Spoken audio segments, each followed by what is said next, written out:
اللہ اکبر. یہی پہاڑ، اسی پہاڑ کے بارے میں رسول اللہ صلی اللہ علیہ وسلم نے فرمایا یہ احد پہاڑ مجھ سے محبت کرتا ہے اور میں احد پہاڑ سے محبت کرتا ہوں. یارو اگر پہاڑ پتھر ہے نا، اگر پتھر حضور سے محبت کرے تو حضور اس بات کی گواہی دیتے ہوئے کہیں کہ یہ پہاڑ مجھ سے محبت کرتا ہے، میں اس سے محبت کرتا ہوں. پتھر اگر حضور سے محبت کرے تو حضور پتھر سے محبت کرتے ہیں.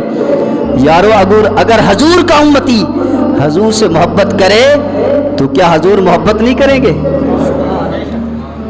جب حضور کا امتی حضور سے محبت کرے گا، لبیک یا رسول اللہ کہے گا، الصلاۃ والسلام علیک یا رسول اللہ کہے گا، فدا کا امی وابی کہے گا، تو پھر حضور بھی کہیں گے یہ میرا امتی ہے، پیارا ہے، راستہ دے دو، اسے آنے دو.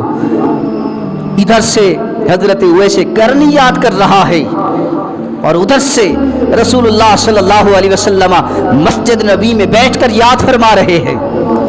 یارو وہ ایسے کرنی جس نے ایک مرتبہ بھی حضور کے چہرے کو نہ دیکھا، جس نے ایک مرتبہ بھی حضور کی خدمت میں صحبت اختیار نہ کی، صرف ایک بڑی ماں تھی، ماں کی خدمت کرتا رہا. ماں کی خدمت کرنے کی خاطر رسول اللہ صلی اللہ علیہ وسلم کی خدمت میں حاضر نہ ہو سکا. صرف حضور کے دیدار نہ ہونے کی وجہ سے حضرت اویس کرنی صحابی نہیں ہے، لیکن تابعین، اول تابعین میں سے تابعین کے سردار ہیں. حضرت اویس کرنی وہاں ماں کی خدمت کر کے، ماں کی خدمت کرتے ہوئے اپنے محبوب کو، اپنے نبی کو یاد کر رہے ہیں، یاد بھی کر رہے ہیں، آنسو بھی بہا رہے ہیں. اور ادھر سے رسول اللہ صلی اللہ علیہ وسلم مسجد نبی میں بیٹھ کر اویس کرنی کو یاد کر رہے ہیں. جب ادھر سے حضرت اویس کرنی یاد کرتا ہے تو ادھر سے رسول اللہ مسجد نبی میں بیٹھ کر صحابہ کرام سے فرماتے ہیں، صحابہ مجھے یمن سے خوشبو آ رہی ہے، مجھے یمن سے محبت کی خوشبو آ رہی ہے، مجھے یمن سے محبت کی خوشبو آ رہی ہے. اپنے دلوں کے اندر رسول اللہ صلی اللہ علیہ وسلم کی ایسی محبت پیدا کر کے دیکھ.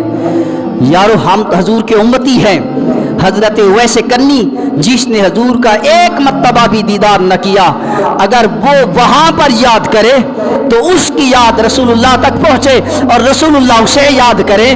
تو تم اسی مسجد میں بیٹھ کر ایسے یاد کرو، تم یہاں پر یاد کرو، رسول اللہ مدینے سنے، رسول اللہ مدینے سنے.